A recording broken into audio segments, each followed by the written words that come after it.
हरे कृष्णा प्रभु जी, दंडवत प्रणाम। हरे कृष्ण प्रभु जी, प्रणाम प्रभु जी।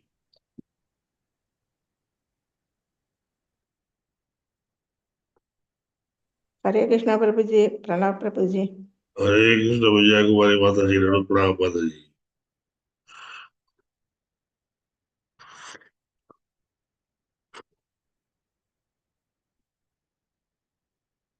Hare Krishna to all the devotees. Please accept my humble obeisances and Dandavat pranam to all of you. I invite you to the early morning short Bhagavatam class organized by ISKCON Radha Govinda Temple, Kulai, Mangaluru. I indeed invite you for and on behalf of His Grace Sri Namaste Sadas Prabhuji. We'll begin with the prayers. Prayers are very important, and I'm sure you will be saying your prayers along with me, keeping the mute button on.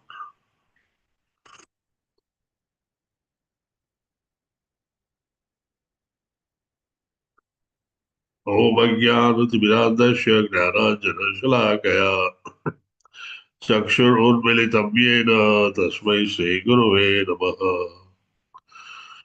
Shri Chaitanya Manobhistam Sabitam Yena Bhutale Swayam Rupa Kadamayam Dadati Swapadantikam Vandeham Shri Guru Shri Udapadakamalam Shri Guru Vaishnavasya Shri Rupam Sagrajatam Sagar Raghunathanvitam Tam Sajivam Sadvaitam Savadutam Parijana Sahitam Shri Krishna Chaitanya Devam Shri Radha Krishna Padana Sagar Lita Shri Vishakhanvitasya हे कृष्ण करुणा सिंधु दीनबंधो जगतपते गोपिका गोपेक्ष गोपिका कांत राधा कांत नमोस्तुते तप्त कांचन गौरांगी श्री राधे वृंदावनेश्वरी वृषभानुसुते देवी प्रणमामि हरि प्रिये वाञ्छाकल्पतरुभ्यश्च कृपा सिन्धुभ्य एव च पतितानां पावनेभ्यो वैष्णवेभ्यो नमो नमः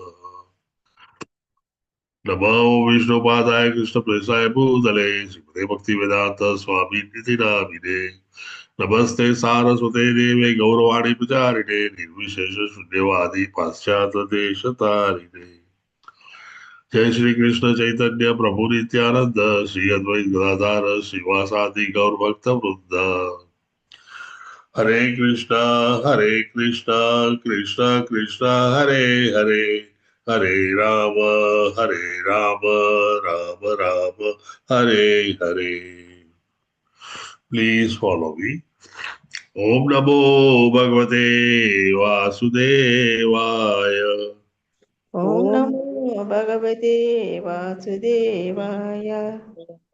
ओम नमो भगवते वासुदेवाय ओम नमो भगवते वासुदेवाय। ओम नमो भगवते वासुदेवाय ओम नमो भगवते वासुदेवाय।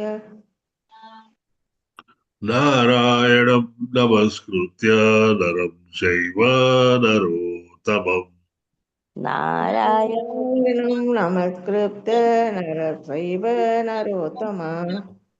देवीं सरस्वतीं व्यासं ततो जयमुदीरये देवीं सरस्वतीं व्यासं ततो जयमुदीरयेत्।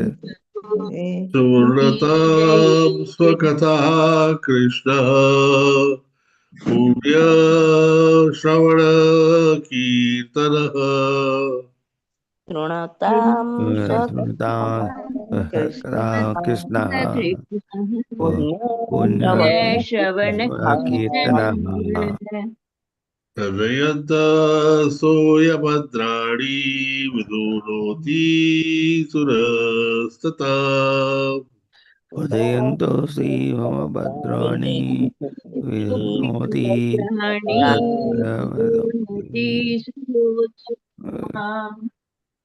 नष्टप्रायेषु अभद्रेषु नित्यं भागवत सेवया नाष्टप्रायेषु भद्रेषु नित्यं भागवत सेवया भगवती उत्तम श्लोके भक्तिर्भवती नैष्टिकी भगवती उत्तम श्लोके भक्ति भवती नैष्टिकी. Last three verses are the verses for the glorification of Srimad Bhagavatam. This glorification is very important because Granth Bhagavatam is Granth Avatar of Lord Krishna. Where has shelter of Dharma taken place after Lord Krishna left for heavenly abode? The answer of that question is Srimad Bhagavatam.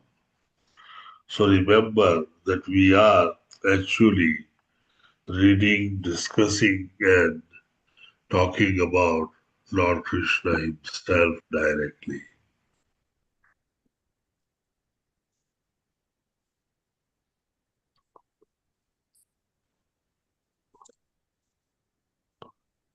Hare Krishna Prabhuji, pranams Prabhuji. Hare Krishna Mataji, Nanu Pranam Mataji.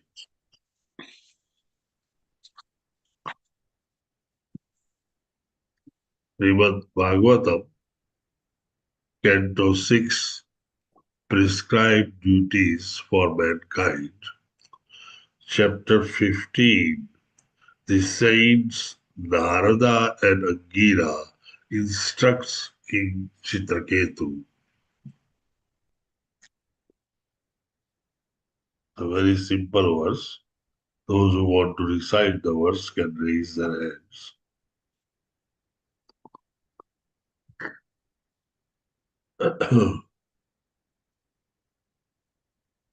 Vayam chatvam chave me tulyakala shara shara janma mrutyor yatha pasyat pra'advainavad vamadunapi boha. Chitra Mohini Devi Dasi ji. Hare Krishna Mataji. Hare Krishna Prabhuji, pranams. Om Namo Bhagavate Vasudevaya. Vayam cha tvam cha ye che me tulya kalaschara charaha janma mrutyor yatha paschat pragnaiva madhuna pibho. Hare Krishna Prabhuji. Thank you Prabhuji. Thank you Mataji. Thank you. Usha Dayavati Devi Dasi ji. Hare Krishna Mataji. Hare Krishna Prabhuji. Om Namo Bhagavate Vasudevaya. Vayam cha tvam cha e che me tulya kalaschara charaha janma mrityu yatha paschat pranaivam aduna pibho. Thank you Prabhuji. Hare Krishna Prabhuji. Pranams Thank Prabhuji. you. Thank you. Surya Prakash Rao Prabhuji. Hare Krishna Prabhuji. Dandat Pranam Prabhuji. हरे कृष्ण प्रभु धन्वत प्रणाम. ओम नमो भगवते वासुदेवाय. वयं च त्वं च मे ये चेमे तुल्याकालचराचराः जन्ममृत्युर्यथा पश्चात् प्राज्ञैव मधुनापि भोः. हरे कृष्ण प्रभु. Thank you Prabhuji. Pranadandini Bhasvi Devi Dasi ji. Hare Krishna Mataji. हरे कृष्ण प्रभु जी. प्रणाम प्रभु जी. ओम नमो भगवते वासुदेवाय. वयं च त्वं च ये च मे तुल्यकालश्चराचरः जन्म मृत्युर्यथा पश्चात् प्राणनैवम् अधुना अपि भोः. हरे Krishna Thank Prabhu you ji. Mataji. Vijaya Kumari Devi Dasi. Hare Krishna Mataji. धन्वत्प्रणा प्रभुजी. ओम नमो भगवते वासुदेवाय. वयं सत्वं स ये सेमे तुल्यकालाचराचर जन्म मृत्योर्यदा पश्चात् प्राग्नैव मधुना विभो. Thank you Prabhuji. Thank you Mataji. Subharao Prabhuji. Hare Krishna Prabhuji. Dandat Pranam Prabhuji. You are muted Prabhuji. Hare Krishna Prabhuji, Dandat Pranam. Dandat Pranam Prabhuji. Am I audible, Prabhuji? Yes. Om Namo Bhagavate Vasudevaya. वयं च त्वं च ये चेमे तुल्यकालाश्चराचराः जन्ममृत्योर्यथा पश्चात् प्राङ्नैव मधुनापि भो. Thank you, Prabhuji. Revati Ratnagi Devi Dasi. Hare Krishna Mataji. हरे कृष्ण प्रभु जी प्रणाम प्रभु जी ओम नमो भगवते वासुदेवाय वयं चं त्वं च ये चैमातुल तुल्य काल सरासरः जन्म मृत्युर्यदा पश्चात् प्राणैवम अधुना बभूव Hare Krishna prabhu ji thank you very much Thank you, Mataji. Can you read synonyms for us, Mataji? Yes prabhu ji thank you very much prabhu ji वायु we into bracket the great sages and the ministers and adherents of the king cha and tvam you cha also ye who cha also imi these tulya kalaha assembled at the same time achara acharaha moving and not moving janma birth mrityu and death yata just has Vascat after Prak before not even thus Aduna at present Abhi although Boho O King. Hare Krishna Prabhuji. Thanks a lot Prabhuji. Thank you, Mataji. Thank you very much, Mataji. Translation by Srila Prabhupada. Srila Prabhupada ki jai. O King, both you and we, your advisors, wives, and ministers, as well as everything moving and not moving throughout the entire cosmos at this time, are in a temporary situation. Before our birth, this situation did not exist, and after our death, it will exist no longer. Therefore, our situation now is temporary, although it is not false.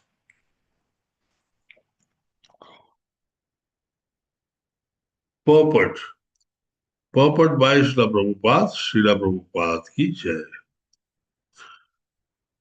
The Mayavadi philosophers say Brahma Satyam Jagat Mithya. Brahman, the living being, is factual, but his present bodily situation is false. According to the Vaishnava philosophy, however, the present situation is not false but temporary. It is like a dream. A dream that does not exist before one falls asleep, nor does it continue after one awakens. The period for dreaming exists only between these two, and therefore it is false in the sense that it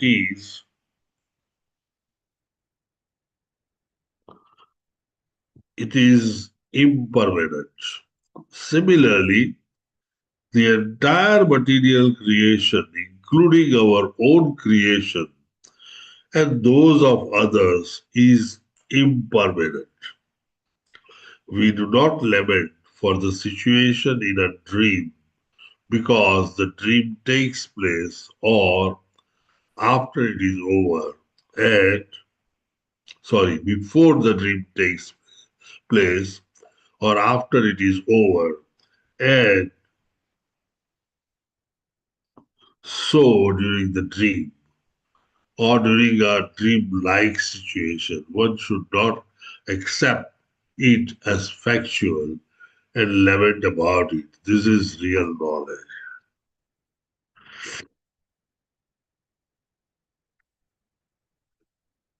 As you are aware, Narada Muni and Angira Rishi have come back, especially Angira Rishi, to meet King Chitraketu because he has been greatly lamenting.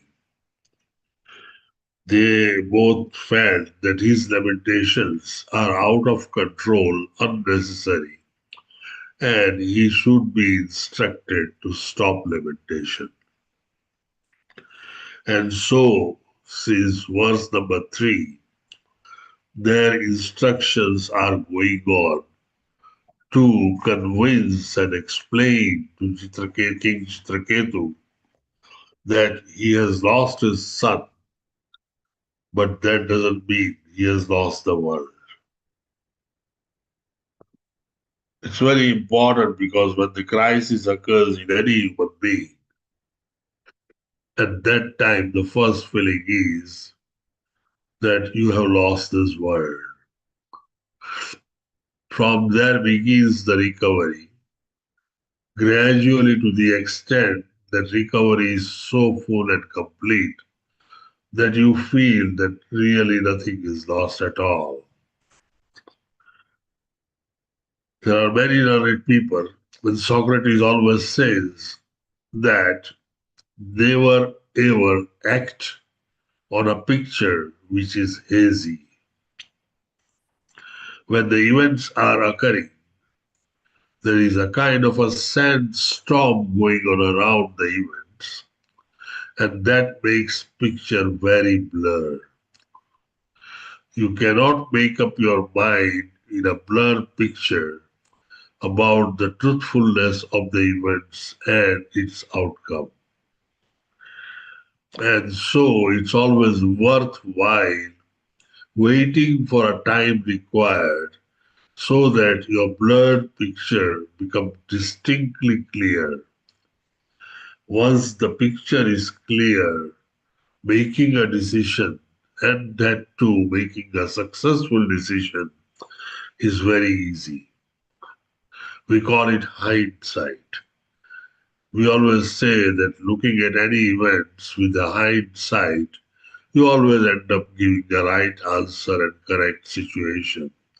But what would you do at the time of that situation is entirely different than your after response. And that's why you need to try and see that picture becomes clear. You may not wait until the hell freeze is over, but a sufficient time for you to understand the picture, and time that does not really destroy anything further than whatever has been lost at that moment. We saw that in verse number 3, they described in their instruction the union and the separation, and described in detail that there are only two events in the Advaita world, union and separation. So union has to follow with the separation, or separation has to follow with the union. There is no third thing that can happen in between. And thus, union and separation are destined to occur. And so one should not lament for the separation, because when union occurred, that's when separation was destined. So when you get separated from anyone else, it's not a question of lamentation. It's a usual thing that occurs with everyone else. The second verse, that is verse number 4, that yesterday we learned, that it is the providence or the will of the Lord. And will of the Lord can never be understood because of two great reasons, as we learned yesterday. Number one, the senses that we have are notoriously inadequate, and so inadequate that it cannot really function in proportion to the God's wills and wishes. And number two, God is absolute truth, the ultimate complete person, and so he can never be wrong. And thus, whatever looks illusion may be factual, may not be real. So there were doubts that were raised yesterday about the words real, factual, illusion.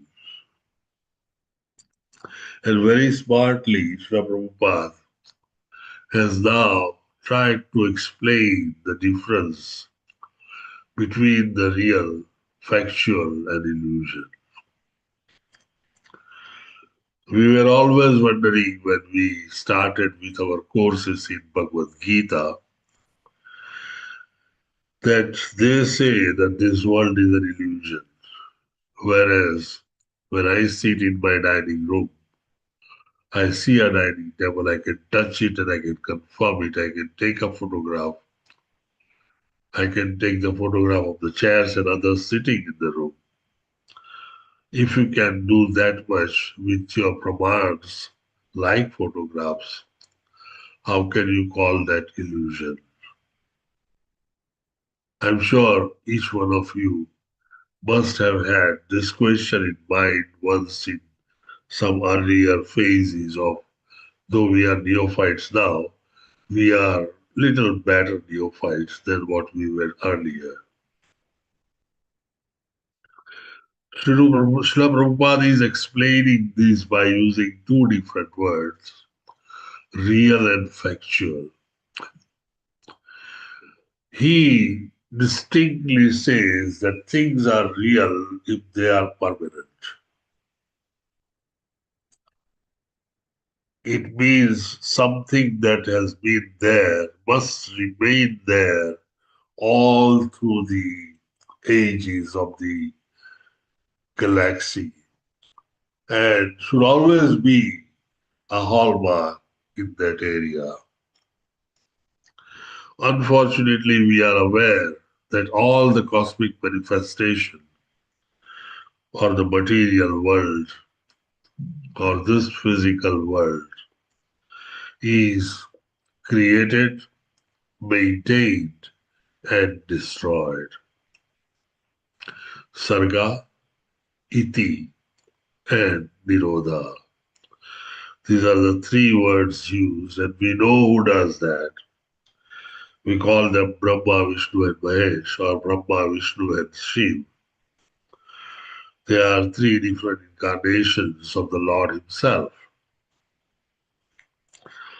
So if there is the creation and there is a destruction, nothing is real in the sense that Prabhupada tells us, because nothing exists forever. And this is why Srila Prabhupada says this world is not real. Obviously, because something which is not real cannot be a truth, and so it's illusion. That's how the word illusion came in. The illusion is not the illusion of a magician, that he shows you an aircraft in the middle of the stage and then he takes away that aircraft so silently. We are not talking about that momentary illusion. We are talking about an illusion which is lasting. Factual is a word Srila Prabhupada is using, which you can actually confirm. You can confirm my presence, you can confirm my dining room's presence, dining table and the chair's presence, and people sitting on them by various means, by sight, by photographs, by their conversation, by explanation, etc. And that's how the word factual came in. It is there, it is factually there, but it is there for a short time. Since it is there for a short time, it is not real. And that's why we call this illusion. It's not going to remain for the rest of the life, for the next 10,000 years. The moment my body loses Chetana or consciousness, death occurs, and at that point, everything disappears for me. So this is a clarity about this three word and its use. We'll go a little further, little later after the purport is over, in this factual and the real and the illusion. Srila Prabhupada further explains that this can be a corollary to the dream. When we sleep and have a dream, a typical example given is a tiger chasing you when you are running in front. And that tiger really produces perspiration in you, real fear in you. You start shivering and you start worrying about your life. Everything happens in real time, although there is no tiger. But when your body is checked, when your psychosomatic brain waves are checked, things are actually happening exactly what would happen when you are really being followed or chased by a tiger. So here is a situation where there is no tiger, still you are dreaming, and you are feeling all the bodily perceptions of a tiger chasing. However, we always call it a dream. Why? Because the moment you are awakened, you feel relieved. You feel relieved because you are in the comfort of your bedroom with a comforter all around, and there is no tiger. So, in other words, when you have a dream, before the dream there was nothing, and after the dream there is nothing. Since there is nothing before and after, it's truly an illusion. This kind of illusion, Srila Prabhupada is talking to all of us. It's a very nice analogy to compare the illusion that we see in this world.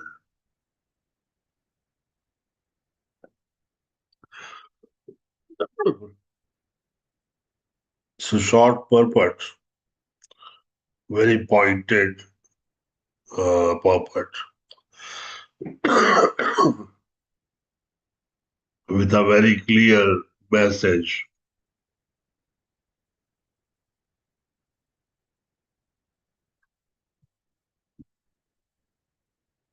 That this world is factual but temporary, like a dream. And so there is nothing to lament if you lose something in this world.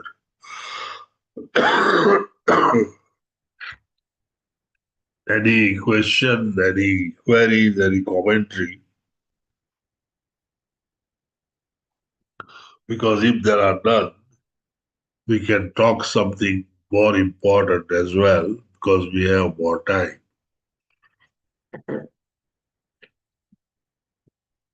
I thought today I'll talk a little bit about a broader aspect of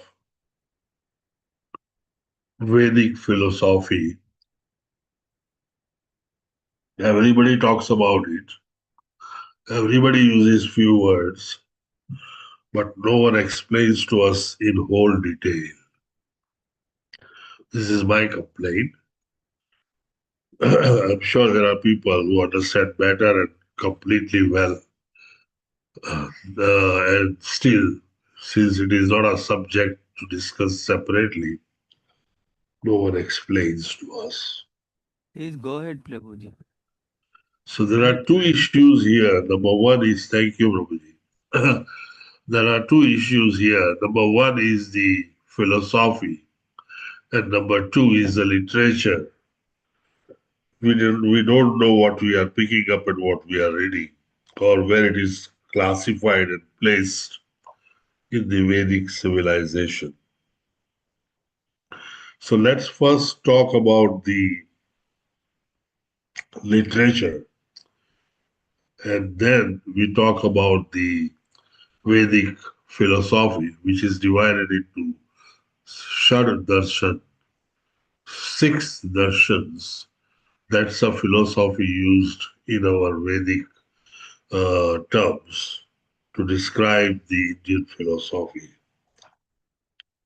Talking about the literature, we all are very wondering because we know something like Shruti, Smruti, Ityasa, Purana, but what is where is very difficult to place. So I'm now telling you in nutshell, which would be very helpful for you to understand. The Shruti Shastra or Shravanam, the whole literature which is in the sense of a Shravanam or hearing and passing on is written for various ashramas. You know, there are 4 ashramas: brahmacharis, grahastha, van, prastha, and sannyasi. For brahmacharis, there are 4 Vedas. So after the Yagnopavit Sanskaram in the Gurukul until the age of 25, all of our brahmachari students read the Vedas, all 4 Vedas. You know their name very well. There are some 20,000 verses in these Vedas. These Vedas take away mainly the portion of the work to please the lords and get your various material things in this world during your grahastha life.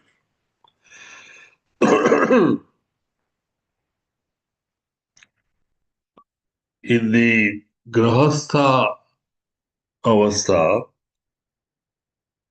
the Brahman portion of Veda is read. It is pronounced as either Brahman or Brahmana. Both are right. So Brahmana portion or Brahman portion of the Veda is read during Grahasthashram and practiced during Grahasthashram. And these are the actually for the fulfillment of all the deities and all the duties of Grahastha, beginning from a family member to the society, to the nation, to the Lord Himself. The third portion is for Vanaprasthas. There is Aranyaka portion of the Veda. Aranyaka portion of the Veda is usually written to be read in jungles. And for sannyasis, there are the Upanishads. Vedanta is different than Vedas. They are the conclusion of the Vedas. And these Vedantas are made to be read by sannyasis.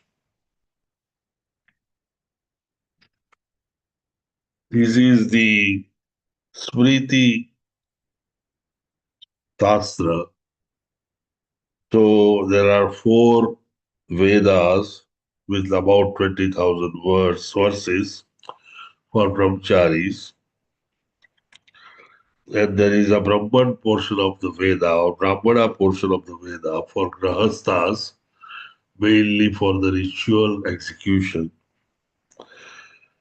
Aranyakas portion of the Veda, which is for the Vanaprasthas, and Upanishad part of Vedanta, which is for the sannyasis. They are the conclusion of Vedas. And Upanishad, you know why it is called Upanishad, because it is only understood by staying close to your master, and he has an asana, his sitting asana, which is above your asana. So that is Smriti Shastra. The second Shastra is Spruti Shastra. Shruti. Shruti is basically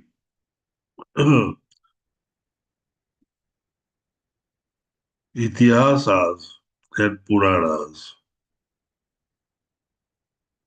It does not include the Brahmana portion. So all the Itihasas and Puranas, which are considered to be fifth Veda, they give you knowledge of four Vedas, but extensively filled with all the historical narrations in great detail. So when the four Vedas have their historical aspect written more in detail with narrations, means for lower strata of intelligent people, it is called fifth Veda or Itihasas and Puranas. So that goes to Smruti. Shruti, Smruti, and then comes six Darshana, of which Nyaya Darshana is a commonest thing. These are the scriptural philosophies on which the Hinduism is based. I'll talk about it a little later. And these six darshanas are six different philosophies that we need to understand. So I'm sure you understood about the Vedas and their Shruti. They are talked about, and since they are talked about, they are taught by the Brahmanas to the Brahmacharis. While the Smruti are the memories from which the Itihasas and Puranas are learned. Let's go a little further and learn a little more about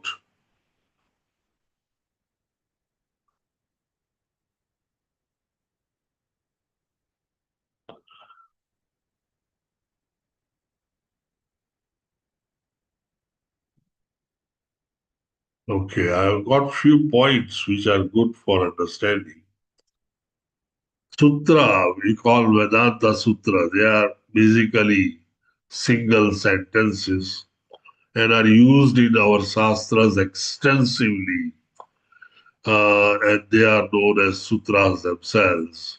Vedanta Sutra, on which our Srimad Bhagavatam is based. So Vedanta, the Bhagavatam has first been written in the sutras form, and these Vedanta sutras can only be understood by those who know Sanskrit very well and who are pandit in their grammar and other things. Siksha Shastra is again learning to speak. Kalpa is usually called a rule book for the spirituality. Vyakaranam you know very well. There are two concepts of all the Shastras.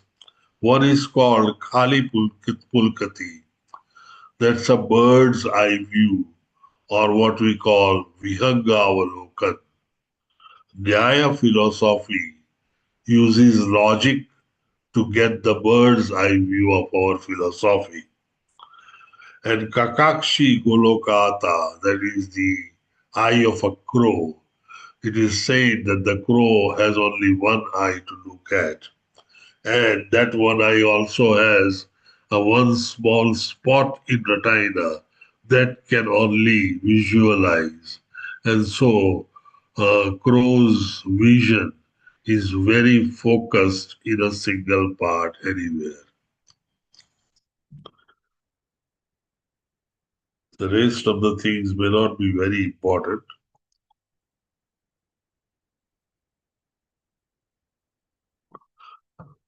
The shastras which are there are Nyaya Shastras, Vaisheshiki Shastra, Sankhya Darshan, Yoga Darshan, and Mimamsas. Mimamsas are again two, Purva Mimamsa and Uttar Mimamsa. So in other words, there are 6 different Indian philosophical perception, which to some extent explains the last philosophy of Dvaita and Advaita. Our philosophy is running between 2 extremes of Dvaita and Advaita.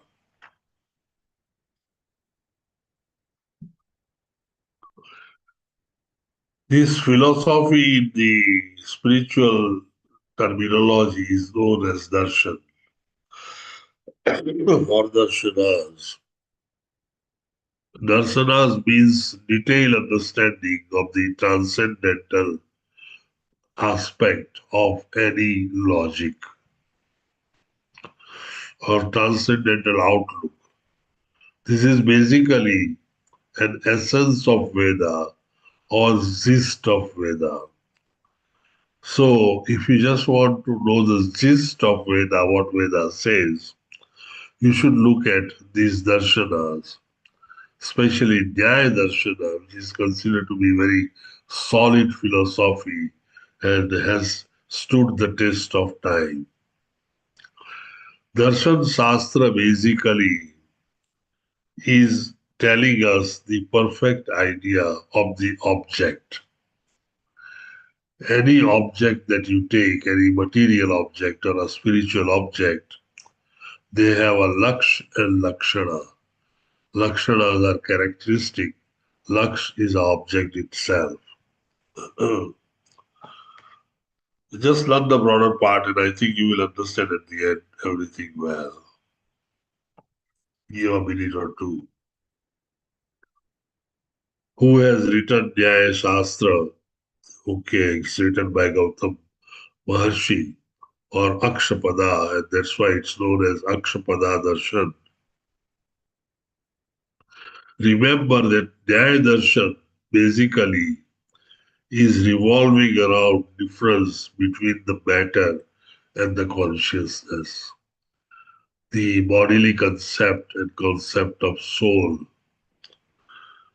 And that's why the Paribhasha Sutra that has been used actually is to prove the difference between the matter and consciousness by logic.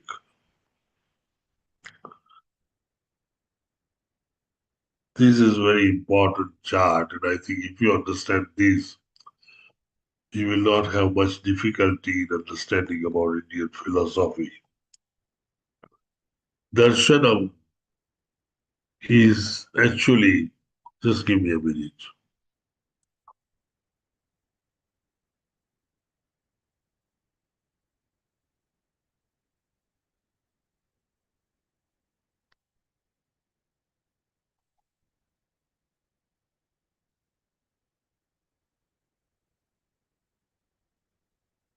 Is actually the Astik Darshanam and Nastik Darshanam. We believe in God, and so we have nothing to do with the Nastik Darshanam. But Nastik Darshanam is generally found in Charchaka Darshanam, Jain Darshanam, and Bauddha Darshanam. So they do not believe in God. The Astik Darshanam should have a line drawn down there, has got six major philosophy that runs around. Number one is Dvau Tarki, that is Tarka Sangraha, and there are two philosophies in it, Nyaya philosophy and a Vaisheshikam philosophy. And for the Sankhya philosophy, there are two philosophies, Sankhya itself and Yoga. So Yoga also falls into a Sankhya philosophy.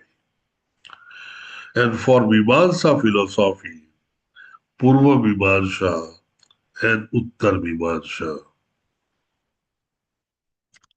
I'll tell you in nutshell, there are various names given here. I'll put up this slide in the group so you can have that.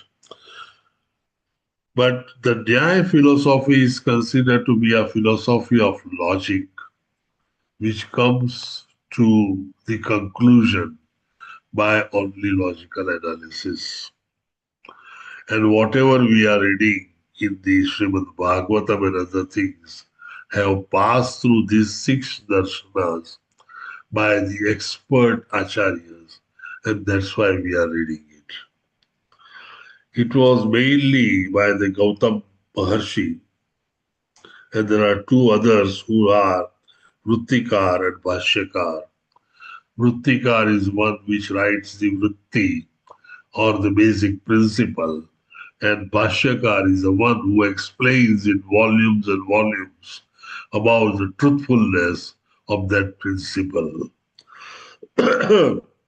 Vaisheshika is going little further and explaining to you in detail of atom and Anu and Parmanu, both.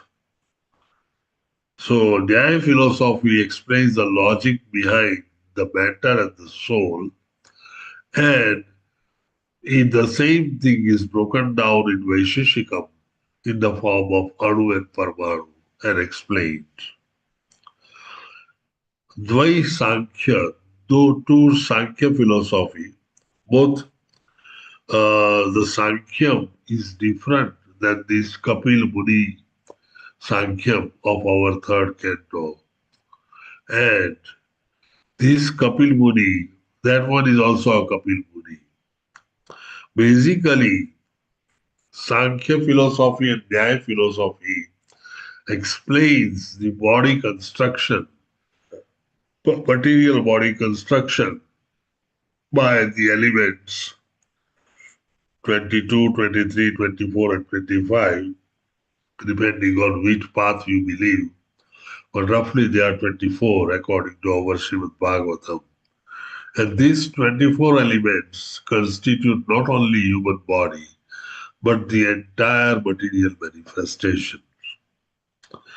The Sankhya philosophy and Yoga philosophy believes in controlling the senses and the mind and reaching up to the Brahman. Yoga can reach up to Paramatma, but they have no concept of Bhagavan. The concept of Bhagavan comes only in the Mimamsa theory. And this Mimamsa is where the Vedas are in the Purva Mimamsa and Vedantas are in the Uttar Mimamsa. And what we are studying in Srimad Bhagavatam is compilation of Vedanta Sutras. So we are not studying Vedas. We are studying the conclusion of Vedas, which is known as Vedantas. These Vedantas are made in sutras, several thousands of sutras, and their compilation and narration is done in Srimad Bhagavatam. And so, and the Purva Mimamsa is where basically all the karma kandas and rituals are mentioned, especially for the brahmacharis and for the grahasthas. So brahmacharis and grahasthas read Purva Mimamsa or Vedas, and Vanaprasthas and sannyasis read the Vedantas, where the Vyas is the person who has written, and Bodhayan is the person who is Smritikar. The beautiful part it comes now, and that is the bottom of it. If you look at it, there are 5 Bhashyakars. And this is very, very important. The first one is Advaitam. That's a principle, Advaitam. Shankaracharya, he is the only one who believes in Advaitam. The rest of them all believe in Dvaitam, and there are 4 of them. Vishishta Dvaitam, that is Ramanujacharya. Dvaitam, simply, Dvaitam means soul and the Paramatma are different, or Bhagwan, Brahman, Paramatma, and Bhagwan are different than the soul. That is Dvaitam. That is believed by Madhvacharya. And Dvaita Dvaitam is by Nimbakacharya. And the Suddha Dvaitam by Vallabhacharya.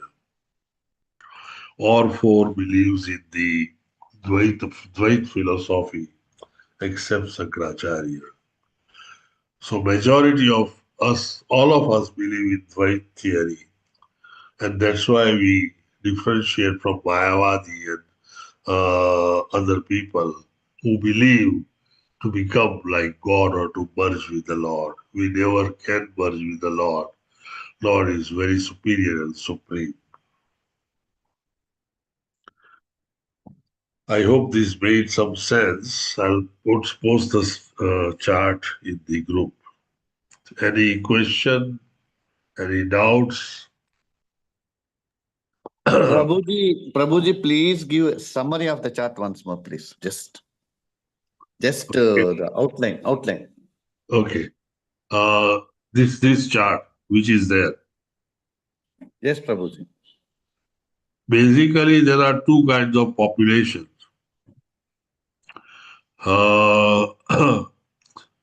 One is the Astika Darshan, and second is Nastika Darshan.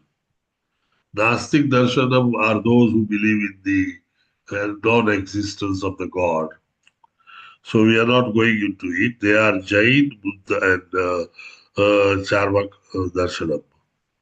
These 3 religions, you know Buddhism, you know Jainism, and you know Charkasm. They believe in the Gnostic theory. There is no existence of God. The Astic Darshanam are the people who believe in the God, existence of God. And as I said, this line should be drawn, which goes directly to that big line of 3 areas. Dvautarki, Dvai Sankhya, and Dvai Mimamsa. Dvautarki, they are 2 Tarka Shastras based on Tarka philosophy of logic, and they are Nyaya and Vaisheshikam. Nyaya Shastra broadly explains to you about the object and the consciousness, both are different.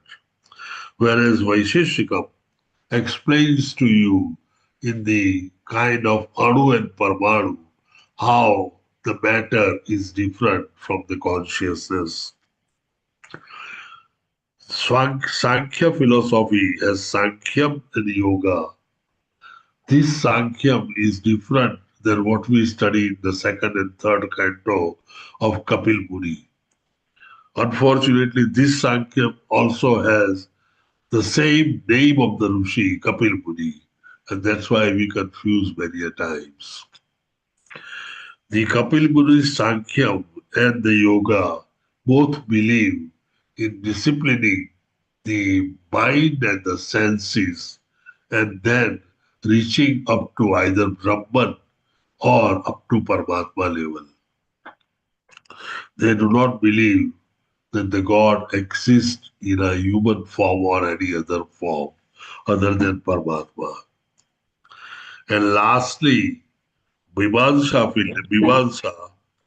they are Purva Mimamsa and Uttar Mimamsa. By and large, the beginning is always with the Purva and end in all the discussions are with Uttar.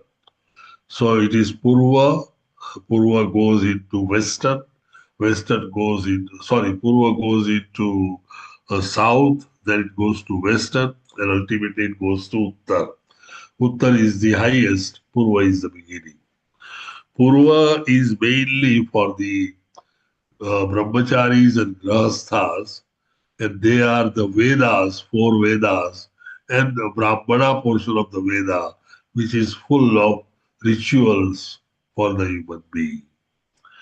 The Uttar Mimamsa is mainly for the conclusion of the Vedas, and they are known as Vedantas. There are several lakhs of Vedanta Sutra, and these Vedanta Sutras are ultimately combined and compiled to make Srimad Bhagavatam. Is that fine, Subbarao Prabhuji? Yes, Prabhuji. Last. The last tense of four descriptions that are made are the 4 acharyas and the 4 sampradayas that exist in the Hinduism. One is Sankaracharya, who believes in Advaitam, that there is only one God and the soul are same. And then Vishishta Advaitam, that is Vishishta Advaitam, 2 people, and that is Ramanujacharya. Dvaitam, simple Dvaitam, soul and the God, those are 2 different things. That is Madhvacharya.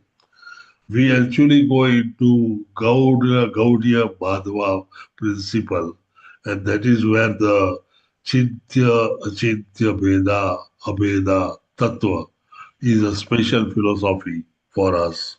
But again, it is Dvaitam. And then Dvaitam is the Bhakacharya. And Shuddha Dvaitam is Vallabhacharya. So these are 5 sampradayas according to the Dvaita and Advaita.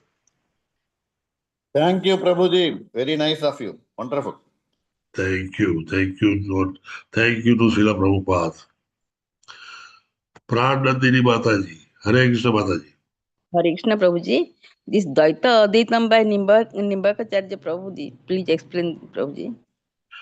It is Dvaita Dvaitam. It's not Dvaita Advaitam. Dvaita Dvaitam. What is this, Prabhuji? It's Dvaita Dvaitam. So it's all these 4 acharyas believe in Dvaitism, and they are little different to each other. One is Shuddha, one is Dvaita Dvaita. That means they believe in God and the soul, and they have further Dvaitism in that. And then Dvaitam itself and Vishishta Dvaitam. Minor philosophical difference into some additions makes them into 4 different Dvaitas. Does that make sense, Mataji? Prabhuji, one more, Prabhuji. This in this जो नास्तिक दर्शन, Yeah. Brihaspati name is there. Why, Prabhuji? In Charvak darshan, Brihaspati's name is there. Why, Prabhuji? I don't know because I have not gone into it at all. The Charvak Darshan, Buddha and Jain, they do not believe in the God, and that's why they fall in the Nastik Darshanam. They do not believe in the God. They are Nastik. We are all Astik. That's the classification itself. It's the belief. Okay, Mataji? Yes, Prabhuji. Thank you, Prabhuji. Thank you. I think we have overshot the time. If there are no further questions, वाञ्छाकल्पतरुभ्यश्च कृपा सिन्धुभ्य एव च पतितानां पावनेभ्यो वैष्णवेभ्यो नमो नमः। हरे कोटि वैष्णव की जय। Hare Krishna to everyone. Thank you very much for attending the class. And all of you Hare have Krishna, a Prabhu. wonderful Krishna conscious day. Thank you. Thank you. Hare Krishna. Hare Krishna. हरे कृष्ण प्रभु जी, धन्यवाद। Prabhuji, Hare Krishna. Hare